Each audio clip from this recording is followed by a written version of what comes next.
ada rasa atau harapan apa ya dibandingin dari pemilu yang sudah diselenggarakan kemarin, kita mau menuju ke pemilu 2024. Kami ingin pemilu itu lebih berkualitas dan lebih substantif saja. Tidak hanya mempengaruhi pemilih itu dengan atas dasar kesukuan, keagamaan ataupun yang lain. Agar perdebatan-perdebatan yang muncul itu perdebatan yang berkualitas, yang betul-betul merancang Indonesia itu ke depan mau seperti apa.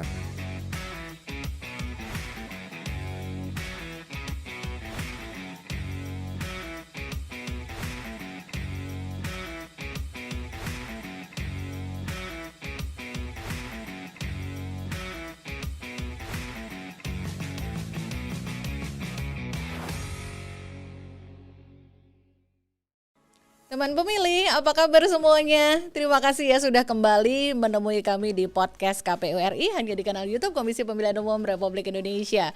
Masih bersama saya Reni untuk host podcast KPU RI, dan untuk episode hari ini kita punya tamu spesial yang sudah hadir bareng-bareng sama kita di studio podcast KPU RI di Jalan Imam Bonjol nomor 29 Menteng, Jakarta Pusat.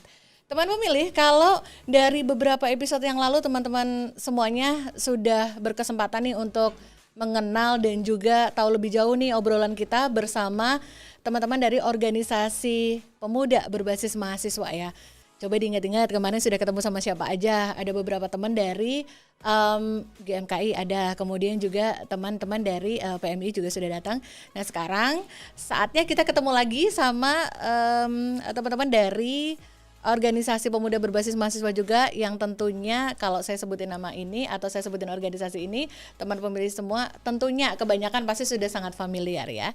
Tentu saja yang sudah ditunggu-tunggu sudah hadir bersama kita adalah Ketua Umum dari PB HMI, Himpunan Mahasiswa Islam. Halo Mas Rehan. Halo Mbak Reni. Apa kabar? Alhamdulillah sehat. Alhamdulillah sehat. Senang sekali teman pemilih hari ini kita bisa bersama dengan Mas Rehan. Mas Rehan, tahu nggak Mas Rehan tuh lagi ngetop banget. Kenapa Mbak? Nama Rehannya. Oh iya.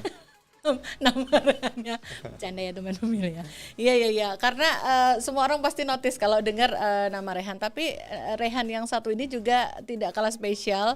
Tidak hanya yang lagi seliweran di FYP TikTok, tapi juga Rehan yang satu ini, Raihan Aryatama, adalah Ketua Umum PB HMI, Himpunan Mahasiswa Islam, untuk periode 2021 sampai 2023.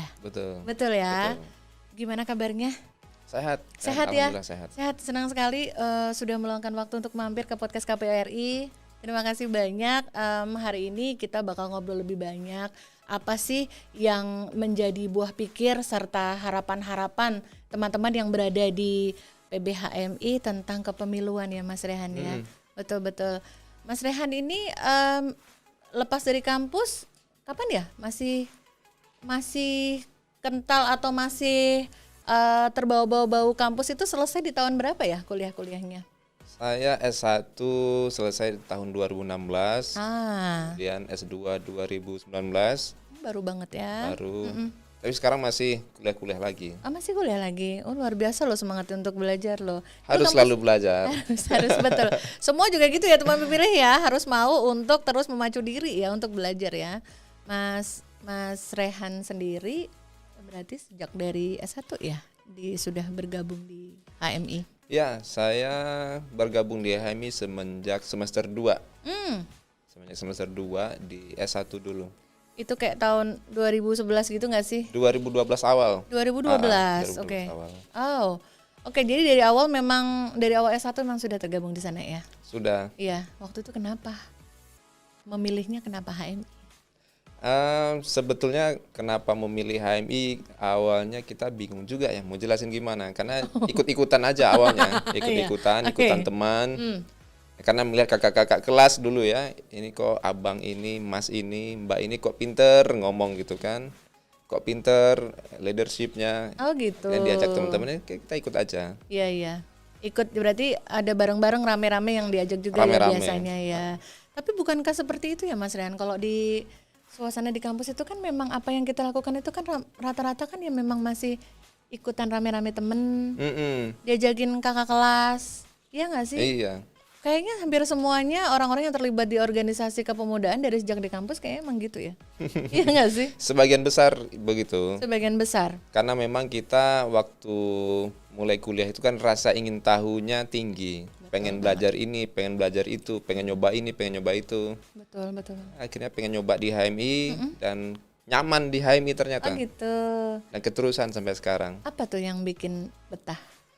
Pertama waktu di HMI memang karena kita bergaul dengan teman-teman lintas jurusan, tentu banyak insight dalam melihat suatu ilmu pengetahuan. Oh gitu.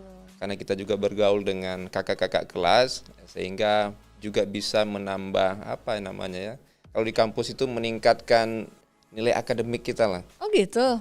Hah?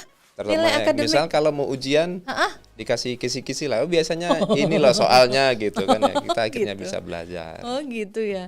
Kayak gitu nggak sih? Iya ya. Rata-rata itu memang salah satu benefitnya sih, karena kita punya kedekatan yang lebih ya dengan kakak-kakak tingkat karena organisasi ya nggak? Nah itu dia. Kayak gitu deh. Teman pemilih juga kayak gitu, nggak suka dapet kisi-kisi gitu nggak dari kakak kelas? Mungkin apalagi dari kakak kelas yang ngulang ya. Ngulang mata kuliah ya, jadi tahu yang ini tuh dulu kayak begini gitu nggak sih? Iya. Nah, biasanya ngulang itu yang memang malas belajar biasanya tuh. Ya, tapi siapa tahu ya. Tapi memang itu salah satu keuntungan sih dari kita bergabung di organisasi, banyak kakak kelas yang kita jadi ikrip gitu ya. Jadi banyak benefit juga termasuk secara akademis. Kalau non akademis kira-kira kenapa? Apa yang bisa waktu itu merasa lebih didapat gitu dari bergabung di organisasi kepemudaan begini? Kalau non akademis pertama memang menambah teman, memperluas pergaulan. Tentunya juga karena HMI itu adalah organisasi yang basisnya juga kawan-kawan muslim, jadi saya juga bisa belajar tentang pemahaman keislaman dari teman-teman yang lain. Oh gitu. Saya kan dari Sumatera Barat. Jadi kan kalau ke Jawa kan ada teman-teman dari NU, dari Muhammadiyah, dari Persis. Jadi kita kalau melihat sesuatu itu bisa dari berbagai sudut pandang. Oh gitu. Karena diversifikasi latar belakang itu tadi ya. Betul. Berasal dari mana gitu ya. Betul. Apalagi waktu itu kan menjelang puasa. Oh, gitu. Jadi pasti ada pembahasan tuh kapan mulai puasa waktu itu kan. Jadi teman-teman dari Nahdlatul Ulama mereka punya penjelasan sendiri tuh menentukan kapan bulan Ramadannya. Teman-teman dari Muhammadiyah juga punya ciri khas sendiri kan.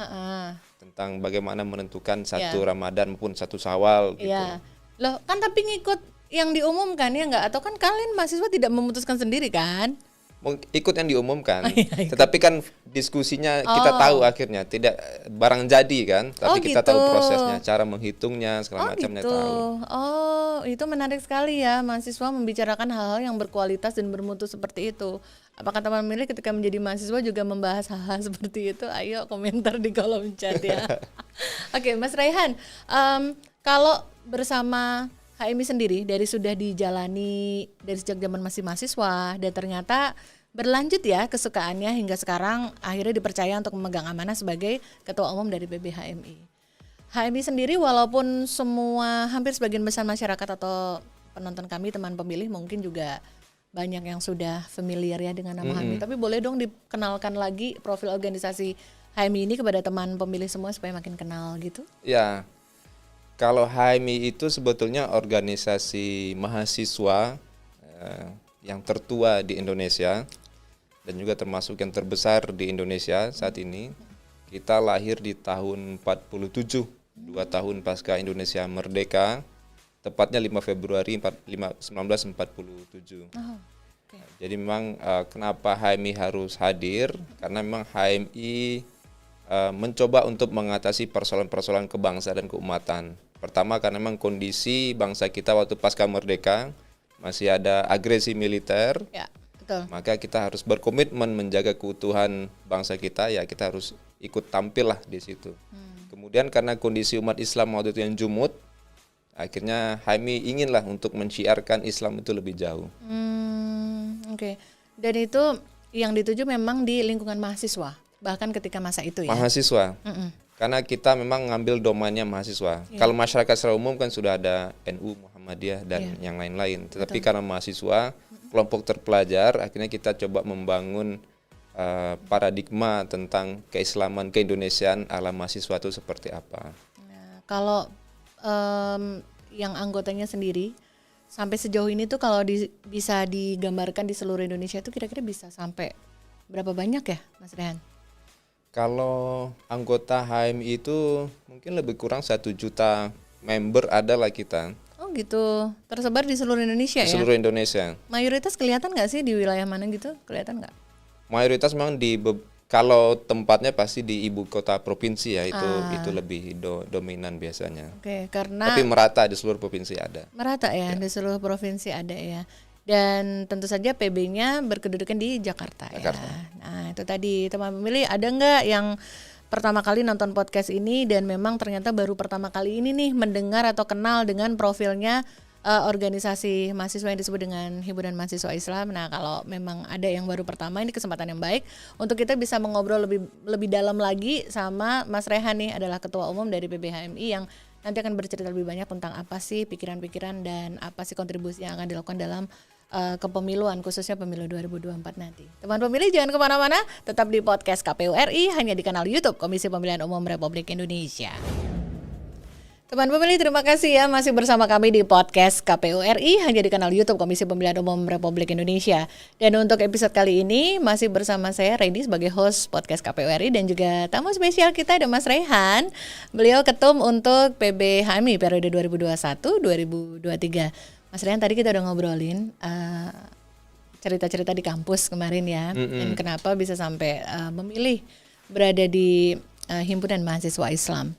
Kalau selama berada nih berada di dalam tubuh organisasi HMI bersama teman-teman di situ, kira-kira obrolan-obrolan tentang kepemiluan itu sudah sampai belum sih kepada apa yang dirasakan dari pemilu yang lalu? Terus kira-kira ada rasa atau harapan apa ya dibandingin dari pemilu yang sudah diselenggarakan kemarin, kita mau menuju ke pemilu 2024. Cerita dong. Kalau kita melihat pemilu 2019 ataupun pemilu di tahun 2014 tentu memiliki catatan tersendiri.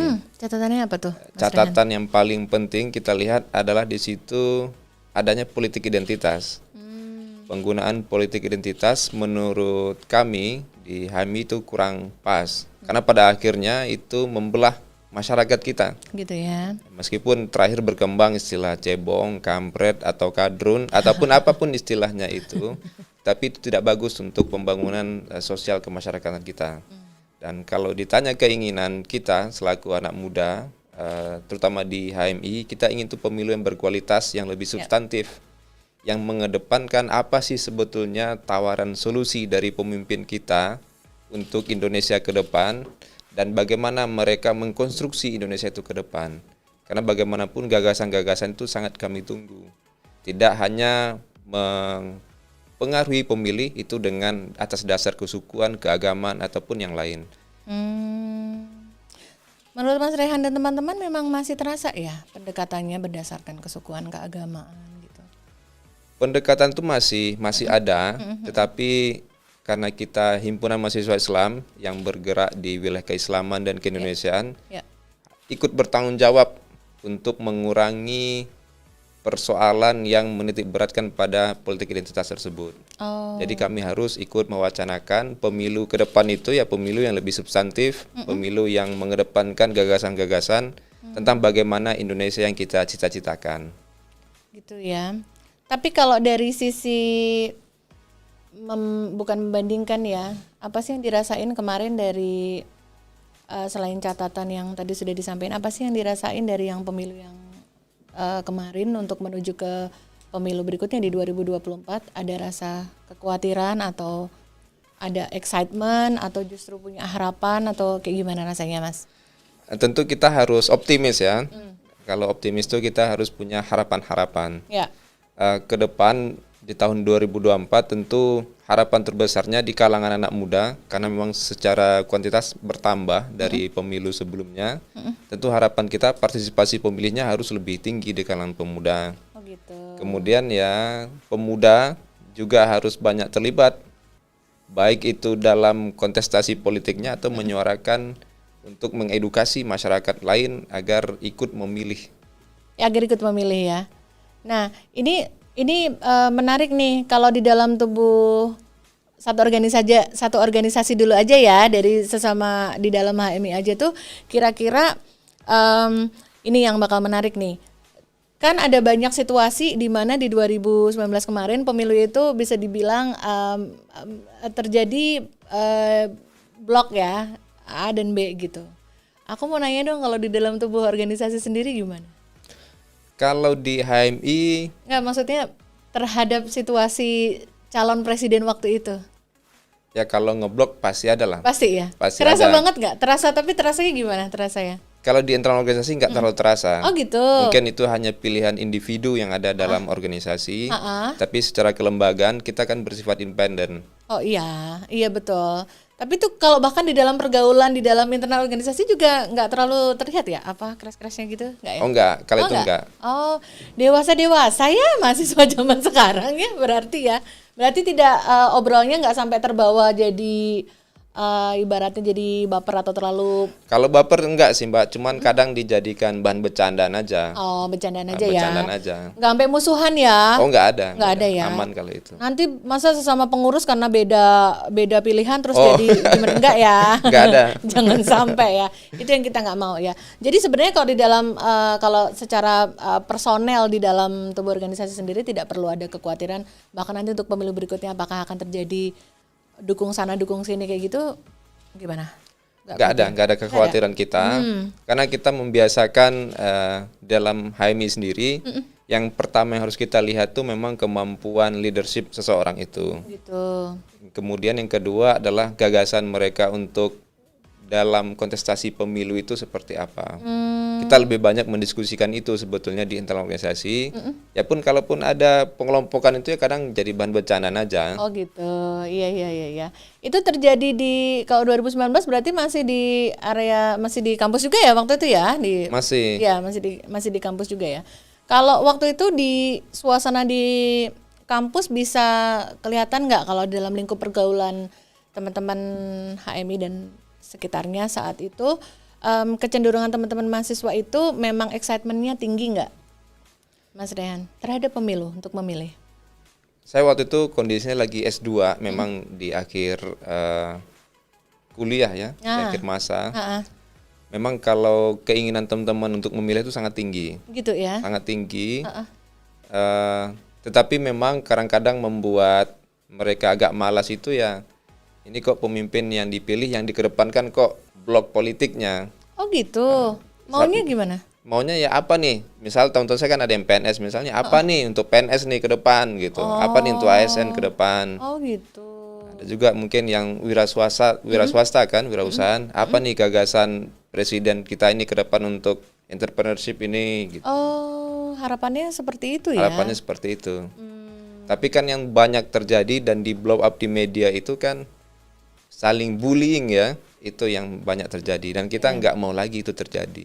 Harapannya seperti itu ya, untuk yang berikut ke depannya itu supaya jangan sampai substansinya tidak meningkat atau tidak bertambah, tapi harapannya bisa lebih bagus, lebih maksimal ya, lebih mengena gitu ya mungkin maksudnya ya. Kalau ketika waktu itu nih di sekitaran pemilu 2019 kan pasti sudah berada di dalam organisasi juga ya. Kalau itu kisaran aktivitas yang dilakukan teman-teman di dalam HMI sendiri untuk men-encourage atau mengingatkanlah minimal kepada anggotanya ya, kepada teman-teman mahasiswa dalam organisasi ini untuk tetap ngeh pada suasana pemilu atau minimal mau menggunakan hak pilihnya, itu ada aktivitas-aktivitas yang dilakuin nggak, Mas Rehan?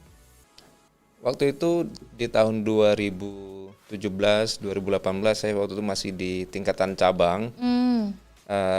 Banyak hal yang kita lakukan sebetulnya. Oh ya, cerita pertama dong. karena kita ingin pemilu itu lebih substantif, kita selalu mengadakan diskusi. Diskusi gagasan, apakah calon presiden ini gagasannya apa, lalu kita bedah. Oh gitu. Kadang kita adakan juga diskusi panel, kita undang akademisi, dosen-dosen di kampus, praktisi-praktisi di level daerah, kita undang juga waktu itu.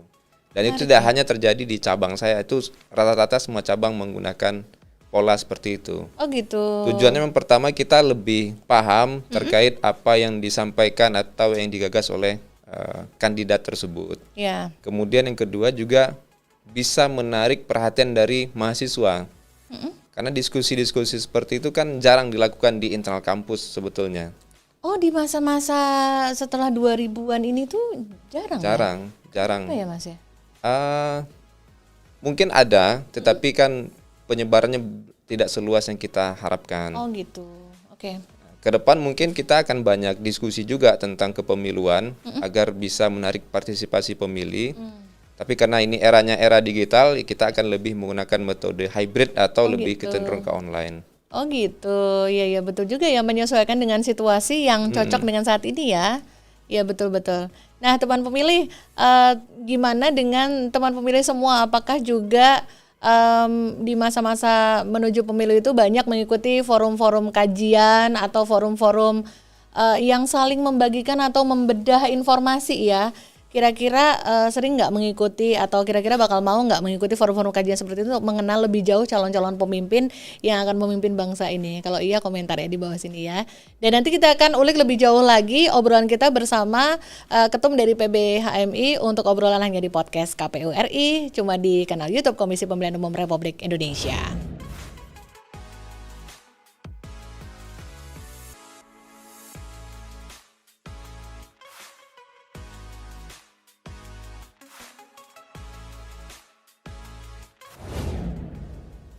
Teman pemilih, terima kasih loh masih terus bersama podcast KPU RI hanya di kanal YouTube Komisi Pemilihan Umum Republik Indonesia. Dan sekarang kita akan masuk pada segmen NKCTP. Nanti kita cerita tentang pemilu. Untuk segmen kali ini, tamu spesial kita, Mas Rehan, Ketua Umum PBHMI untuk periode 2021-2023 akan menjawab pertanyaan dari teman pemilih yang sudah nitip pertanyaan di IG Story KPU. Udah siap, Mas Rehan? Siap. Siap, ya. Ini nggak ada yang nyanyiin kok, ini cuma semuanya nanya semua. Semuanya nanya. Oke, kita akan tanya dulu. Yang pertama adalah mana ya? Tadi sudah ada 2 pertanyaan. Iya, dari kakak. Ini nggak mau dilihat identitasnya, kakak pedagang keliling. Dia bertanya, Bang, kenapa kader HMI sebagian besar bisa menjadi tokoh tokoh negeri ya, mungkin maksudnya tokoh nasional ya, atau pejabat publik mungkin maksudnya. Di HMI apakah diajarkan leadership ya? Nah, gimana Mas Rian? Kalau pasca ber-HMI memang banyak menjadi tokoh, tidak hanya tokoh di nasional, di politik, tetapi juga di sektor keilmuan, di sektor profesional juga banyak yang menjadi top leadernya di situ. Ya. Karena memang sejak awal sistem kaderisasi kita mengajarkan untuk menjadi leadership, menjadi leader untuk diri sendiri, menjadi leader untuk keluarga, menjadi leader di bidang profesi masing-masing, juga menjadi leader di bidang organisasi. Jadi memang kita dilatih untuk memimpin di komisariat, misalnya itu level terendah, di level fakultas, kemudian ke tingkat cabang, kabupaten kota, mungkin sampai ke nasional. Dan itu memang dilatih di HMI. Dilatih dan dibiasakan mungkin ya? Dibiasakan, karena kita selalu ditantang untuk bisa mengambil keputusan, mencari solusi dari setiap persoalan yang ada, kemudian mengkonstruksi bagaimana organisasi ini ke depan, itu selalu ditantang di internal HMI. Oke. Kalau kita juga sama-sama bisa memahami dan melihat ya teman pemilih, memang orang-orang yang berada di dalam organisasi itu memang sangat didorong untuk bisa minimal bagaimana bisa menyampaikan apa yang menjadi pendapat dan juga buah pikirnya ya, Mas Rehan ya. Ya, karena kita menyebut teman-teman HMI itu kader, jadi betul-betul dibentuk kepribadiannya, dibentuk karakternya itu menjadi pemimpin. Jadi kalau berpendapat ya bebas, tetapi harus terukur, bebas tapi nggak sembarangan gitu. Harus ada dasarnya, harus ada argumentasinya, dan juga harus punya tujuan yang ingin dicapai dari setiap perkataan itu. Oh gitu. Itu yang menyebabkan ini ya, orang-orang dalam lingkup organisasi itu orang yang memang sudah biasa berorganisasi itu jadi memang capable gitu kalau diskusi gitu ya. Ya, kita mempersiapkan itu semua. Jadi mau dimanapun wadah seorang kader itu nanti pasca ber-HMI mereka harus siap. Gitu. Nah itu ya, mudah-mudahan terjawab ya teman pemilih yang tadi sudah nanya, kok banyak yang jadi tokoh negeri gitu atau menjadi tokoh besar dikenal di negara ini ya, di republik ini gitu ya. Mungkin nanti suatu waktu kayak misalkan kita diberi umur panjang, kita bakal melihat lagi maybe 10 tahun, 15 tahun ke depan, insya Allah usia kita panjang, kita bisa lihat Mas Rehan menjadi seorang tokoh tertentu juga, siapa tahu ya nggak? Amin, amin. Amin, amin. Dan mudah-mudahan kita masih bisa bertemu dan kita bisa sama-sama bisa notice, ini kan yang dulu jadi tamu di podcast KB ya, kayak gitu ya. Mudah-mudahan ya teman pemilih ya, nanti kita sama-sama menyaksikan. Thank you Mas Rehan untuk merespon pertanyaan pertama tadi. Sekarang kita akan infokan pertanyaan kedua ya. Ini dari Kak Jeng Hadi. Bagaimana cara meningkatkan kaderisasi guna menghadapi perkembangan zaman di era 5.0? Maksudnya di era digital sekarang kali ya. Maksudnya, mangga Mas Rehan.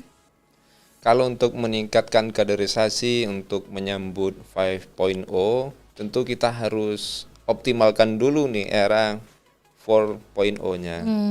Jangan sampai kita mikirnya lompat-lompat gitu kan. Jadi harus kita selesaikan dulu. Nah, hari ini kan eranya era digital. Dan kita membiasakan kader kita itu untuk aktif di sektor digital. Apakah itu di sektor pengetahuan tentang digitalisasi, kemudian juga melakukan challenge kepada mereka yang memiliki kemampuan, minat di bidang digital, apakah itu di sektor bisnis digital dan yang lain, itu kan kita fasilitasi semua. Kemudian ke depan juga kita melakukan riset dan pengembangan dalam sistem kaderisasi kita. Apakah bisa kita optimalkan digital itu dalam proses kaderisasi kita, dan harus kita persiapkan itu semua. Sehingga kalau kita nanti mapan dan telah siap di 4.0 ini, ya otomatis kita ke 5.0 juga tidak akan canggung nanti. Gitu ya. Jadi memang sudah tidak takut nih untuk menjawab tantangan zaman ya. Zaman semakin menuju ke arah digital ya, hayo gitu ya. Oke, itu tadi udah dijawab ya Kak Jayang Hadi ya. Mas Rehan, thank you untuk merespon pertanyaan yang kedua. Nah sekarang pertanyaan ketiga datangnya dari kita. Nah kira-kira Mas Rehan untuk menuju ke pemilu 2024 nanti, kita akan melakukan pemilu serentak. Hari pemungutan suara itu akan dilakukan bersama-sama kita di seluruh tanah air di tanggal 14 Februari 2024. Kira-kira apakah mulai dari sekarang nih kita sudah berada di tengah tahapan, atau kalau orang masyarakat umum menyebutnya tahun politik ya, kira-kira apakah HMI memiliki rencana untuk bisa mengambil peran pada pemilu 2024 nanti? Tentu HMI harus mengambil peran karena memang kita bagian dari organisasi kepemudaan, organisasi mahasiswa, yang mana ke depan itu adalah eranya pemuda memang. Kita tetap konsisten dalam perjalanan nanti agar kita tetap mengawal pemilu ini menjadi pemilu yang berkualitas dan substantif, sehingga apa-apa yang menjadi hal yang disampaikan dalam setiap perkataan, setiap gagasan oleh orang-orang yang akan berkontestasi nanti pasti akan kita kawal. Kemudian tentu secara organisasional kita juga akan sering mengadakan diskusi, baik itu di internal maupun kita buka secara umum, apakah itu secara langsung atau secara online, karena melihat era sekarang instrumen yang paling efektif untuk membuka gagasan, mengembangkan wacana itu adalah media digital. Ya kan kita coba buka ruang-ruang itu agar kita nanti juga bisa melihat mana sih sebetulnya gagasan yang cocok untuk Indonesia ke depan, yang betul-betul bisa memberikan solusi atas persoalan-persoalan kebangsaan kita. Kemudian ya secara pergerakan mungkin kita akan ikut mengawasi setiap perjalanan dalam tahapan pemilu ini. Mungkin kita sudah ikut terlibat dalam pemantauan pemilu. Oh udah ya? Sudah. Dan teman-teman di level badan koordinasi sampai ke cabang juga kita ajak untuk ikut bersama-sama untuk memantau. Kemudian juga yang terpenting itu adalah kita juga harus memastikan pemilu ini betul-betul pemilu yang luber jurdil itu. Ya, betul. Jadi itu sikap yang akan dilakukan dan berproses dilakukan oleh HMI ya. Semua teman-teman di seluruh Indonesia mudah-mudahan juga ikut terinspirasi sama cita-cita dalam tahapan pemilu ini yang juga diusung oleh teman-teman dari PBHMI. Thank you sudah merespon ya Mas Rehan ya. Dan teman pemilih, kita sudah mendengar langsung nih semua pertanyaan dari teman pemilih, dan juga tadi pertanyaan dari kita juga sudah dijawab oleh Mas Rehan, Ketua Umum PBHMI. Jangan kemana-mana, hanya di podcast KPU RI. Anda masih bersama kami untuk podcast KPU RI hanya di kanal YouTube Komisi Pemilihan Umum Republik Indonesia. Teman pemilih, kalau saat ini Anda menyaksikan podcast ini dan baru pertama kali menyaksikan podcast KPU RI, jangan lupa ya untuk segera subscribe, karena subscribe itu gratis dan tentu akan terus mendukung KPU untuk memberikan update informasi kepemiluan. Teman pemilih, kita masih bersama dengan tamu spesial kita untuk episode kali ini, yaitu Mas Rehan, Ketua Umum dari PBHMI. Mas Rehan, kira-kira ada nggak sih ketakutan di dalam yang dipikirkan atau sempat dipikirkan oleh teman-teman di HMI gitu, ada ketakutan tersendiri nggak, atau ada kecemasan, kekhawatiran apa gitu untuk menuju ke pemilu 2024 nanti, Mas? Yang pertama itu kalau kita berkaca dari pemilu 2019, itu kan banyak memakan korban pada saat hari H penyelenggaraan pemilu. Tentu ini menjadi kekhawatiran juga bagi kami. Apalagi di tahun 2024 konsep pemilunya adalah pemilu serentak, yang mana itu akan menggunakan energi yang lebih besar. Tentu potensi terulang kejadian di tahun 2019 itu tinggi. Jadi kami khawatir kalau itu tidak diantisipasi. Maka harapannya itu bisa diantisipasi oleh baik itu pemerintah ataupun dari KPU tersendiri, agar bisa meminimalisir atau menghapuskan agar tidak ada korban. Tentunya kalau bisa melibatkan anak-anak muda dalam proses penyelenggaraan pemilu nanti. Kemudian yang menjadi kekhawatiran kedua kita adalah masih maraknya politik identitas, mempengaruhi pemilih atas dasar kesukuan, kedekatan maupun atas dasar agama-agama tertentu. Yang pada akhirnya itu membuat pembelahan yang serius di tengah-tengah masyarakat. Kita tidak ingin lagi ada wacana-wacana itu berkembang sehingga ada yang orang tuanya pisah misalnya, atau ada anak sama bapaknya bertengkar gara-gara beda pilihan itu. Oh gitu, iya. Kami ingin pemilu itu lebih berkualitas dan lebih substantif saja, agar perdebatan yang muncul itu perdebatan yang berkualitas, yang betul-betul merancang Indonesia itu ke depan mau seperti apa. Oke.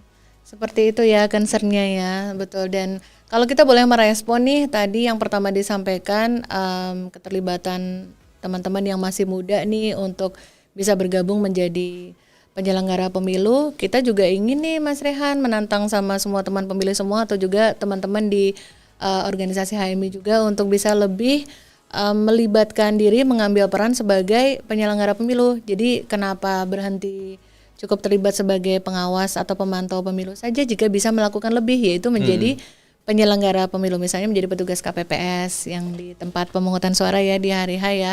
Kalau misalkan teman-teman yang masih muda nih, mahasiswa-mahasiswa nih mau mengambil peran, ayo jadi petugas KPPS.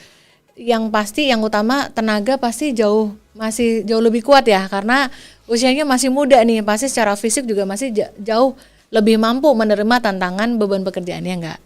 Nah ini kita akan menantang nih, kira-kira teman-teman di HMI, Mas Rehan dan juga teman-teman semua di seluruh tanah air, dan juga semua teman pemilih, kira-kira apakah mau mengambil tantangan ini untuk terlibat menjadi penyelenggara pemilu ya.